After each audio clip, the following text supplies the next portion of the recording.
Me da gusto que continúen con este curso. Vamos a conocer el módulo 7, que es el generador de reportes, solo para uso del administrador de sujeto obligado. Veamos el contenido. Comenzamos por el diccionario, que nos da las características de los campos de cada formato. El reporte por sujeto obligado totaliza la carga de los registros primarios y secundarios por normativa, ya sea para un periodo específico o por el total de ese conjunto de formatos. El reporte por formato nos regala un listado con el total de los registros de cada formato, sumando la carga de las áreas por normativa y o por algún periodo estipulado. El reporte por formato y usuario hace lo mismo, pero desglosado por correo del usuario que cargó. Y finalmente está el reporte detallado, que quizá no le encuentren mucha utilidad porque fue pensado para los organismos garantes, pero les voy a dar un tip que tal vez les pueda interesar. Vamos al primer punto. Ingresamos con nuestro administrador de sujeto obligado y nos vamos al menú de reportes. Tenemos una sola opción que es el generador de reportes. Aquí está la pantalla y en un principio nos ofrece dos tipos de reporte. El diccionario y este que dice totales, en donde están las opciones del conteo de registros. Vamos a obtener primero el diccionario. Simplemente oprimimos aquí, dice diccionario de datos. Elegimos la normatividad, le decimos descargar. Y aquí tenemos ya nuestro documento que abrimos. Como pueden ver, es un PDF que contiene la distribución de los campos de un formato y las características de cada uno de ellos. Voy a utilizar aquí el formato 1. Aquí tenemos la etiqueta, que no es otra cosa que el nombre del campo. Aquí está el tipo de campo, texto, fecha, catálogo, etc. Aquí la posición de cada campo. Si lo quieren ver en el CIPOD sería de arriba hacia abajo. Si lo quieren ver en el Excel sería de izquierda a derecha. Y aquí el campo de si es requerido o no. De manera predeterminada ya tenemos 5 campos que son requeridos, que es el ejercicio, la fecha de inicio y término del periodo que se informa, el área responsable de publicar la información y la fecha de validación. Por sistema incluimos otro que es la fecha de actualización. Estos 6 campos son los mínimos que debemos llenar para que un registro sea válido y pueda ser cargado en la plataforma. ¿Por qué estos 6 campos?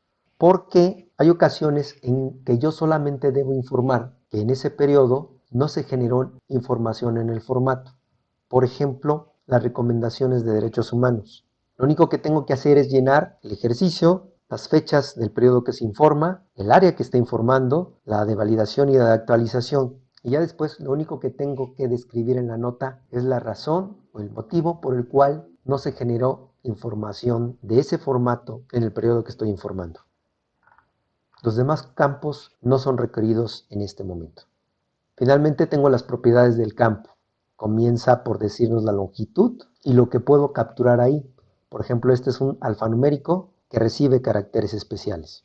Aquí están las fechas, tanto de inicio y de término y otras fechas posteriores, en donde dice que no se permite fechas anteriores a la actual, lo cual no es correcto. Todas las fechas obviamente son anteriores, por lo tanto no le vamos a hacer caso a esto. Aquí viene un campo tipo catálogo. Estas son las opciones de ese catálogo, que están desglosadas. Aquí tenemos otro de texto largo, que tiene una longitud de 4000 caracteres, igual es alfanumérico y recibe todos los caracteres especiales. Ya les había comentado que los 4000 caracteres más o menos representan una cuartilla y media de texto. Otra vez, no le hagan caso a esta indicación. En fin, ¿para qué les puede servir este diccionario? Les puede ayudar para aclarar sus dudas sobre qué capturar en cada campo, qué se acepta, qué no, dónde van solamente números, dónde solo fechas, qué tanto puedo extenderme en una explicación, etc. En resumen, esto les puede ayudar a resolver algunos problemas de captura. Regreso nuevamente a la interfaz de reportes. Ahora le voy a decir totales. Entonces me despliega una serie de opciones, empezando con el tipo de formato en el que quiero que me haga el conteo de registros que necesito. Yo les voy a recomendar que mejor bajen la información en Excel para que puedan manipular los datos sin ningún problema. Las opciones que me ofrecen son el total de registros por sujeto obligado y por normatividad, es decir, si yo necesito conocer el total de lo que ha cargado todas mis áreas en alguna de las normatividades que están aquí, solo debo especificarle cuál. Voy a elegir la de los lineamientos técnicos generales vigentes y con eso ya le puedo decir que me descargue el reporte. Aquí está. Cuando lo abro, me encuentro con los siguientes datos. El nombre de mi sujeto obligado, obviamente su código, el total de registros principales con el total de registros secundarios, y esto me da la suma de las dos cantidades. Eso es todo lo que me ofrece. ¿Qué periodos abarca esta suma de registros? Abarca todos los periodos de este conjunto de formatos que conforman los lineamientos técnicos generales actuales.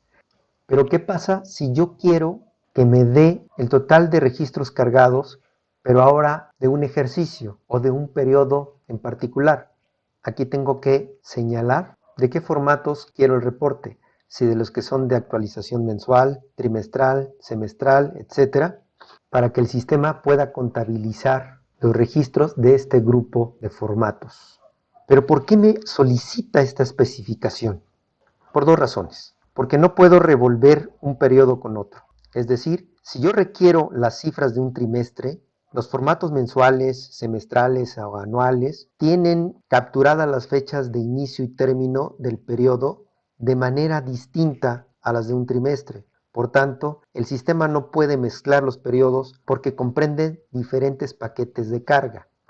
La segunda razón es porque tenemos la posibilidad de indicarle además el ejercicio y el o los periodos específicos que deseo que se incluyan en este reporte. Ojalá me haya podido explicar. Si no, veamos un ejemplo para que quede más claro.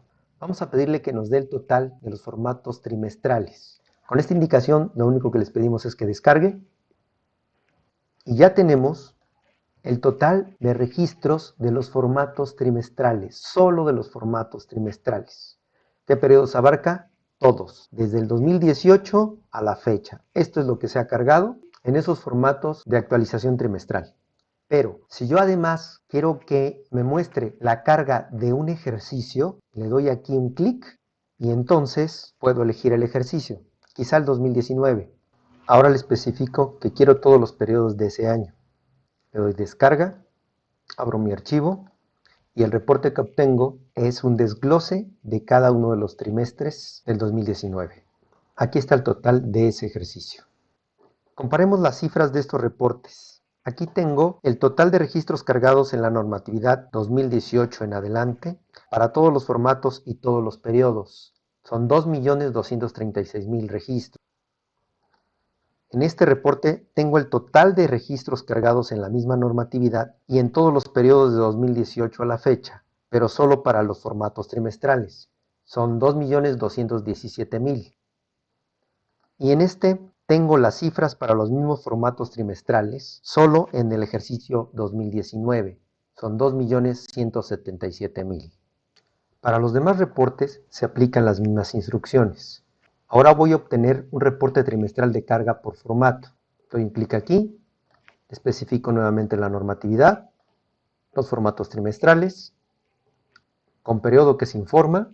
Ahora elijo el 2020, le digo que solamente quiero el primer trimestre y descargo. Y aquí me aparecen todas las cargas que he realizado, menos las bajas del primer trimestre de 2020. Prácticamente es todo lo que hemos realizado en esta capacitación. En total, 253 registros principales, 3.000 secundarios, y aquí está el total de la suma de los dos. Regreso a mi interfaz. El siguiente reporte lo quiero por formato y usuario. Elijo la normatividad. Y ahora los periodos que voy a indicar son trimestral, del ejercicio 2019, y solo quiero el tercero y cuarto trimestre. Le digo descarga. Y después de procesarlo, el sistema me regala mi reporte, ahora sí con el desglose de quién es el usuario que cargó. Estos son por el usuario del administrador de sujeto obligado, estos por la unidad 4, unidad 3, otro tipo de usuario, etcétera. Esta es la carga del trimestre que comienza en el mes de julio, es decir, el tercer trimestre. Veamos el desglose del siguiente trimestre. Aquí está, y esta es la carga realizada por los distintos usuarios. Y aquí está el total de esos 2 trimestres. Voy a generar el mismo reporte, pero ahora con todos los formatos y sin periodicidad. Deshabilito este cuadrito, no especifico periodo de actualización y solamente le digo descargar. Después de un momento me da mi reporte. Aquí ya no incluye el campo fecha porque se trata de todos los periodos de 2018 hasta ahora, pero sí separa las cargas por usuario. Veamos aquí. La fracción 1 fue cargada por estos 3 usuarios. La fracción 8 por estos 2 y la fracción 13 por estos 2. Las cargas que hemos hecho con nuestro usuario de esta capacitación, aquí hay una, acá hay otra, y las demás ya las borramos. Bien, por último voy a generar el reporte detallado. Le doy un clic aquí, se me deshabilitan estos botones porque solamente el reporte lo da en el formato de Excel. Elijo la normatividad, que es esta, le digo descargar, me da el archivo con estas características. Para los organismos garantes, este reporte les ayuda a generar tablas dinámicas, macros, para preparar los reportes que les solicitan sus comisionados. Para nosotros, quizá lo único que nos puede decir es cuáles son los que tienen tablas secundarias, que son los que contemplan un número, y cuáles no. Por ejemplo, el formato 1 no tiene tablas secundarias, ni el 2, ni el 2B, tampoco el 3, porque en los registros secundarios me da un NA, de no aplica, pero el 4 sí tiene tablas secundarias, el 5 no, ni el 6, el 7, sin embargo el 8, ya sabemos, tiene hasta 13 tablas secundarias, el 9 también, y así nos podemos ir. Quizá ustedes le encuentren alguna otra utilidad, pero nosotros lo dejamos para que sea como un indicativo de los formatos que les aplican, de la carga total que tienen, y en lugar de que vaya hacia abajo, por renglones, va por columnas. Este es mi total de carga que coincide con mi primer reporte, 2.236.192, 2.236.192. Regreso a mi interfaz de reportes. Lo único que les queda hacer es practicar. Este tipo de reportes les va a servir muchísimo, sobre todo para llevar un control, el control de las cargas que realizan sus áreas, pero también les sirve para monitorear día con día lo que se va cargando y en su caso lo que se va borrando del CIPOT. Debo hacerles una aclaración. Las cifras que nos da este reporteador tienen un corte a las 11:59 del día de ayer. Es decir, todo lo que se captura durante el día de hoy y todos los movimientos que se realizan no van a aparecer en estos reportes sino hasta el día de mañana. A las 11:59 se realiza el corte y a las 12 se lanza un proceso para sumar las altas, restar las bajas y hacer los cambios de todas las modificaciones que ustedes realizaron durante ese día. Por lo tanto, deben tener cuidado porque en algunos casos no va a coincidir las cifras de estos reportes con lo que se ve en la consulta pública, puesto que si realizaron una carga durante ese día, esos registros sí se van a visualizar y se van a contabilizar en la vista pública, debido a que la misma base de datos en donde se cargan es la misma base de datos que se visualiza al público. Ojalá que me haya explicado, pero es muy simple. Todas estas cifras de los reportes que hoy obtuvimos corresponden a las cargas del día de ayer. Así de sencillo. Con este reporteador podemos realizar una combinación de normatividades, periodos y formatos con distintos lapsos de actualización para darnos una idea concreta de los registros que tenemos en la plataforma. En combinación con la bitácora, las unidades de transparencia pueden llevar un control muy completo de todo lo que realizan sus usuarios. Con esto concluimos el módulo 7 y ya solo nos falta un tema por revisar. Los espero.